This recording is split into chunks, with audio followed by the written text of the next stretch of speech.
Most people want peace most of the time. That's a problem for rulers bent on war. History teaches that rulers arranging for their country to be attacked, or appear to be attacked, is the fastest method for these rulers to get their way when they want war. If 9/11 is not such a deception, it's an exception to the rule. Pearl Harbor, December 7th, 1941, the day of infamy.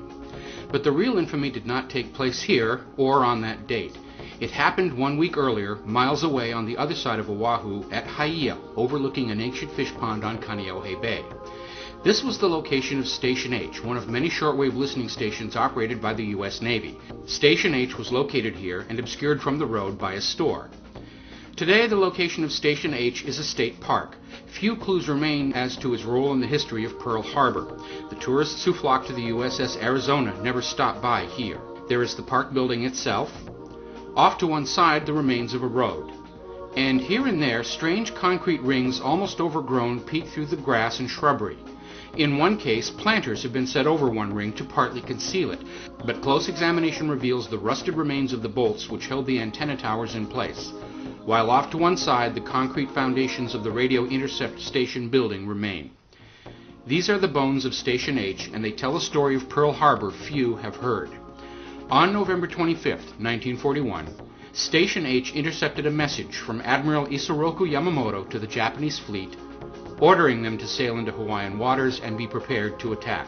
Documents declassified in 1994 confirmed that cryptanalysts in Hawaii had broken the code used by the Japanese Navy and were able to read the message, which was sent off to Washington, D.C., but never given to the Hawaii commanders, Admiral Kimmel and General Short.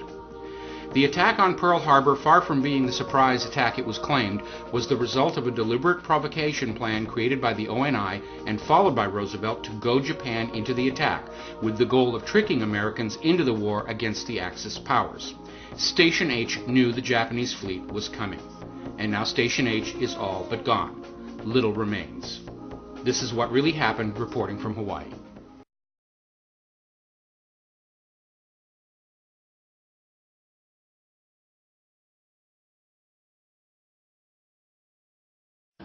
I knew that we were advised about Pearl Harbor several days before the attack on Pearl Harbor, yet it was supposed to be a surprise attack. I talked to the naval intelligence officer who received the message in Washington, D.C. on December the 4th, 1941, that the Japanese were going to attack Pearl Harbor. He sent the message on to his superiors. After the war, he was subpoenaed before a committee, congressional committee. He was told by his superiors at that time, ignore the subpoena. You don't understand now, but you will later on. As we all know, and is well documented, we knew in advance of Pearl Harbor. It was covered. August 2nd, 1964. In the Gulf of Tonkin, North Vietnamese torpedo boats attacked the U.S. destroyer Maddox. 3 PT boats, identified by Secretary of State Dean Rusk as North Vietnamese, attacked. Later, a second U.S. destroyer is attacked, according to news reports. Although no U.S. sailor suffers a scratch, the American public is outraged.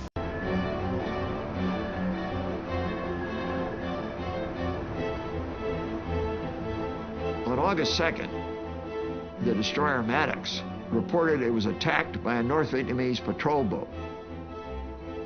It was an act of aggression against us. We were in international waters.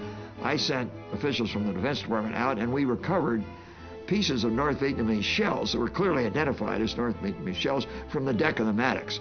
So there was no question in my mind that it had occurred. But in any event, we didn't respond.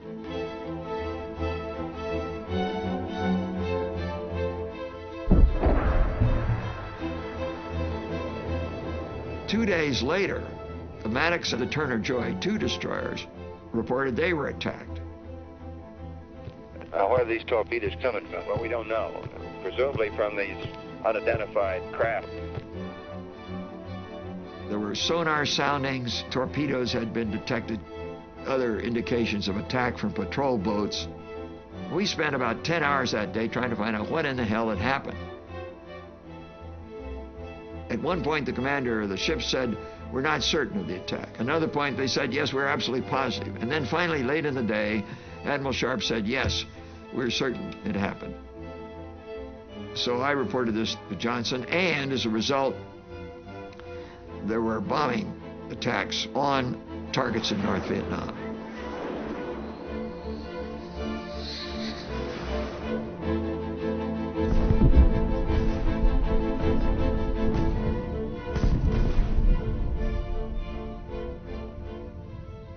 Johnson said, "We may have to escalate. I'm not going to do it without congressional authority." And he put forward a resolution, the language of which gave complete authority to the president to take the nation to war. The Tonkin Gulf Resolution. Now, let me go back to the August 4th attack.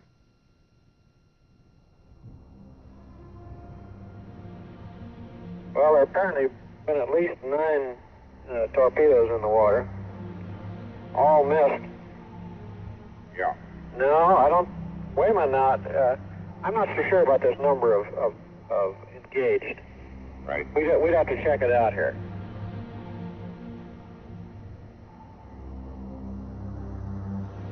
He said many of the reported contacts and torpedoes fired appear doubtful. Freak weather effects on radar and overeager sonarmen may have accounted for many reports. Okay, well, I'll tell Mr. McNamara this. That's the best I can give you, Dave. Sorry. It does appear now that a lot of these torpedo attacks were from the sonar man, you see. And they get keyed up to a thing like this. Everything they hear on the sonar is a torpedo. You're pretty sure there was a torpedo attack, then? Oh, no doubt about that, I think. No doubt about that. No, it was just confusion. And events afterwards showed that our judgment that we'd been attacked that day was wrong. It didn't happen.